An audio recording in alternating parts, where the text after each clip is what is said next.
बहुत समय पहले की बात है। एक बहुत गरीब इंसान था, उसके साथ उसकी पत्नी और 2 छोटे छोटे बच्चे भी थे। उसका अपने परिवार का पालन पोषण करना बहुत कठिन हो गया था। उसका दिमाग काम नहीं करता था और मन भी अशांत रहने लगा।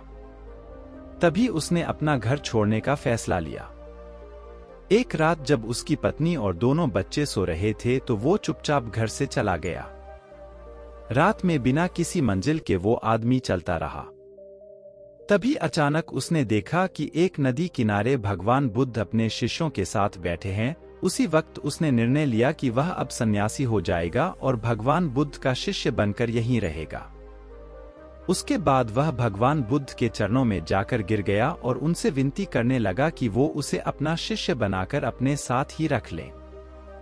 भगवान बुद्ध ने उस गरीब इंसान की बात सुनकर उसे अपना शिष्य बनाकर अपने साथ रख लिया। भगवान बुद्ध अपने शिष्यों के साथ आगे बढ़ते हैं। रास्ते में चलते चलते थक गए थे, सब रुककर एक पेड़ के नीचे विश्राम करने लगते हैं। तभी भगवान बुद्ध को गर्मी के मारे बहुत तेज प्यास लगने लगी।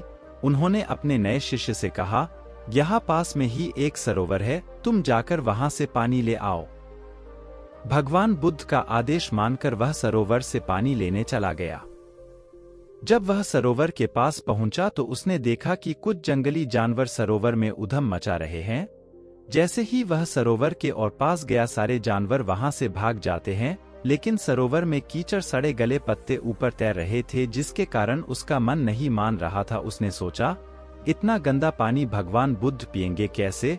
फिर वह बिना पानी लिए वापस लौटता है और आकर बुद्ध से बोलता है, भगवान उस सरोवर में तो बहुत ज्यादा गंदा पानी है, वो पीने लायक नहीं है।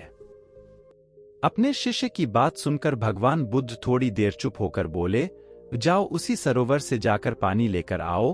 भगवान बुद्ध का आदेश मानकर वह वापस से सरोवर की तरफ चला गया, लेकिन वह मन में यही सोच रहा था कि भगवान बुद्ध इतने गंदे पानी को कैसे पिएंगे। जैसे ही वह सरोवर के पास गया, वह ये देखकर चौंक गया कि सरोवर का पानी एकदम निर्मल और स्वच्छ हो गया है और अपने स्वभाव में बह रहा है।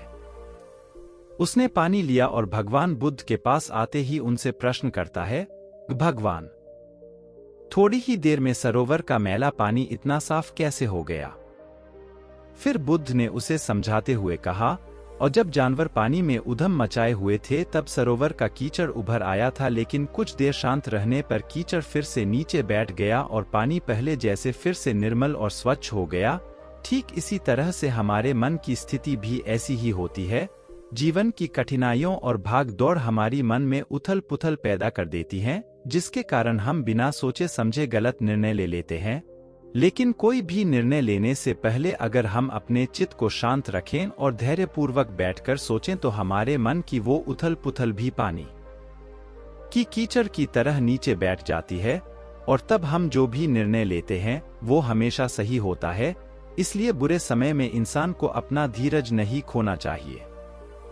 भगवान बुद्ध की यह बातें सुनकर उसका दिमाग खुल जाता है और जब वह शांति से बैठकर सोचता है तो उसे अपनी ही गलती नजर आती है। फिर उसे समझ में आता है कि उसने अपना घर छोड़ने का गलत निर्णय लिया था। फिर वो भगवान बुद्ध के चरण स्पर्श करके उनसे आज्ञा लेकर अपने घर और वापस चला जाता है।